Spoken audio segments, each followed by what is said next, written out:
9 fakta kaabah baru di Arab adalah pusat kota baru. The Mukab akan menjadi pusat kota baru. Mengutip Saudi Press Agency, pembangunan akan dimulai di area seluas 19 km persegi. Proyek ini akan menawarkan lebih dari 25 juta meter persegi luas lantai. Bangunan terdiri dari 104.000 unit hunian, 9.000 kamar hotel, lebih dari 980.000 meter persegi ruang retail. Ada pula 1,4 juta meter persegi ruang kantor, 620.000 meter persegi aset rekreasi, serta 1,8 juta meter persegi ruang fasilitas komunitas. Salah satu yang menarik dari pengembangan ini adalah struktur Mukab, yang digambarkan sebagai tujuan imersif pertama di dunia yang menawarkan pengalaman yang diciptakan oleh teknologi digital dan virtual dengan holografi terbaru. Dana berasal dari investasi publik. Proyek Mukab dipimpin oleh perusahaan pembangunan Murabba. Dana yang dipakai berasal dari dana investasi publik Saudi. Namun mengutip Amwaj Media, PIF tidak mengungkapkan sumber pendanaan untuk membangun distrik pusat kota baru yang besar itu. Hal ini kemudian dipertanyakan sejumlah pihak. Bagian dari visi Saudi 2030. Selama ini Arab Saudi dikenal sebagai negara yang ekonominya bergantung dengan minyak. Namun saat Raja Salman bin Abdul Aziz, ayah MBS, menjadi pemimpinnya pada 2015, negara itu mengumumkan visi Saudi 2030. Visi Saudi 2030 sendiri merupakan sebuah gambaran perekonomian baru Arab Saudi di tahun 2030. Dalam visi itu, Raja Salman menginginkan agar ketergantungan negara itu terhadap migas dikurangi dan sektor ekonomi terdiversifikasi. Gayung bersambut saat MBS dipilih sebagai putra mahkota di 2017. Ia sibuk mendiversifikasi sumber pendapatan negara. Negeri itu tengah fokus membangun pariwisata untuk mencapai target menjadi salah satu pilar ekonomi di masa yang akan datang.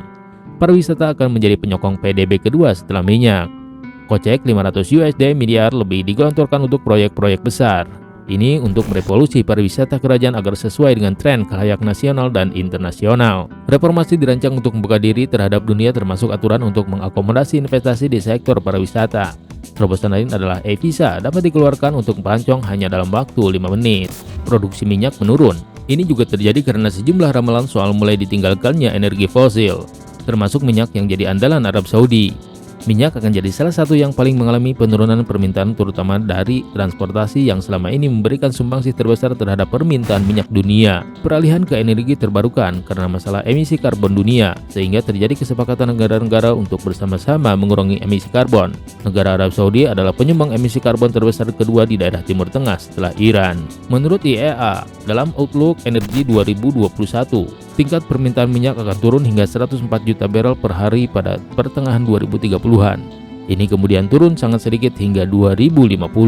Pada tahun 2030 dan 2050, permintaan minyak untuk transportasi jalan menurun lebih dari 2 mega barel per hari secara global. Tahun 2030, 15% mobil penumpang di jalanan dikuasai mobil listrik dan meningkat menjadi 30% pada tahun 2050. Berdasarkan data BP Statistika Review, Arab Saudi memiliki cadangan minyak sebesar 297.500 mega barrel dan menjadi negara yang memiliki cadangan terbesar kedua di dunia dengan porsi 17,2% dari total cadangan minyak dunia.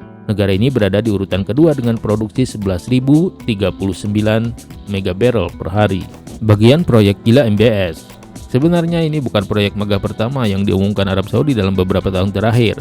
Arab Saudi telah memulai setidaknya 5 proyek raksasa lain, mulai dari kota futuristik Neom, proyek Laut Merah, resort mewah Amala di pantai barat laut Arab Saudi, proyek warisan budaya di Adiria, dan taman hiburan mewah Qiddiya, bersaing dengan Dubai dan Doha.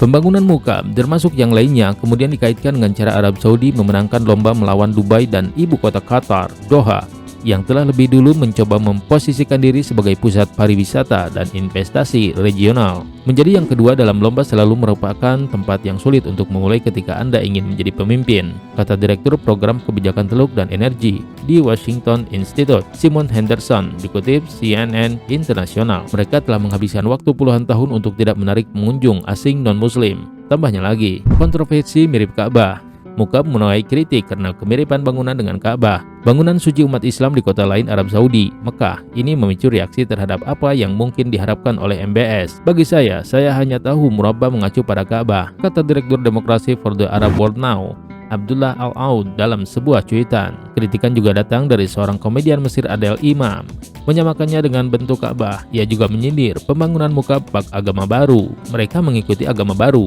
apa yang harus kita lakukan? Ujarnya. Disebut kapitalisme dan tanda kiamat. Arab Saudi selama ini dikenal sebagai negara yang konservatif dan menjunjung nilai-nilai Islam. Namun pembangunan ini membuat sejumlah pihak menilai pemerintah semakin kapitalis. Membangun Ka'bah baru, Mukab, secara eksklusif dikhususkan untuk kapitalisme di depan mata, kata reporter Intercept Murtaza Hussein. Proyek ini juga dikaitkan dengan tanda kiamat oleh netizen. Ada yang menyebut pembangunan gedung pencakar langit merupakan salah satu tanda-tanda kiamat. Nabi Muhammad SAW mengatakan salah satu tanda kiamat adalah bahwa Anda akan melihat para pengembala bersaing dalam membangun gedung-gedung tinggi, tulis pengguna Twitter. Kampanye buang isu pelanggaran HAM. Hal ini kemudian dikaitkan dengan kampanye narasi baru Arab Saudi untuk menjauhkan diri dari stereotip pelanggaran HAM yang kerap diberitakan media barat.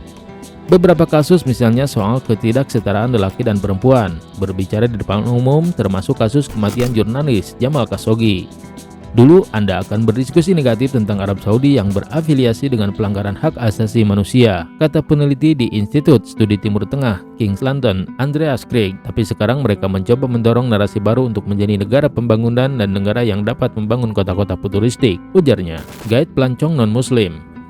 Proyek ini juga diyakini untuk menggait pelancong non-muslim datang ke Arab Saudi.